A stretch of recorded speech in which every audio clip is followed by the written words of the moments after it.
সবাইকে জানাচ্ছি good morning. আশা করি তোমরা সবাই খুব ভালো আছো, আর আমিও খুব ভালো আছি। চলে এসেছি তোমাদের সঙ্গে আরও একটি নতুন ভিডিও নিয়ে। তো আশা করি ভিডিওটা দেখতে থাকো, তোমাদের অনেক অনেক অনেক ভালো লাগবে। তো চলো।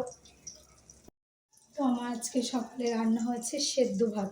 তো কচুর গাঁঠি আছে, সেই গাঁঠি সেদ্ধ দিয়েছি, আর বেগুন ভাজা। যেহেতু আজকে একটু দেরি হয়ে গেছে সব কাজ সারতে, এর জন্য সেদ্ধ ভাত করলাম।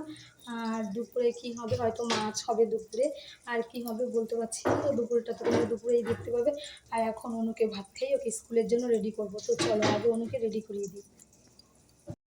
আমার ভাত আর বেগুন ভাজা হয়ে গেছে, আর এখানে একটা ছোট্ট পুচকে বেগুন রয়েছে, তো ওটাকে ভাজছি। আর অনু বায়না করলো মামা পাঁপড় ভাজা খাবো, তো অনুর জন্য সামান্য কিছু পাঁপড় ভাজবো।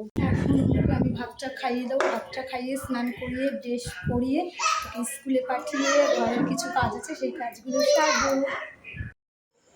বন্ধুরা দেখছো অনেকটা টাইম বাদে তোমাদের সঙ্গে আবার দেখা হলো। আমার শরীরটা খুব খারাপ লাগছিলো, এর জন্য দুপুরে আর ভিডিও আমি করতে পারিনি। তো এখন দেখো অনুর পড়া হয়ে গেছে, আর অনু এখানে ড্রয়িং করতে বসে পড়েছে। আর ওইদিকে গরম ভাত হচ্ছে, তো গরম ভাত হবে, তারপর অনু ভাত খাবে। এর জন্য অনু বলছে মামা আমি কী করবো, তো অনু বসে বসে ড্রয়িং করছে। আর অনুর বুড়িমা দেখছো এদিকে ঘুমোচ্ছে। এই যে অনুর ঠাম্মি এখন ভাতটা বসিয়ে দেবে, আর অনুর দাদু এদিকে টিভি দেখছে।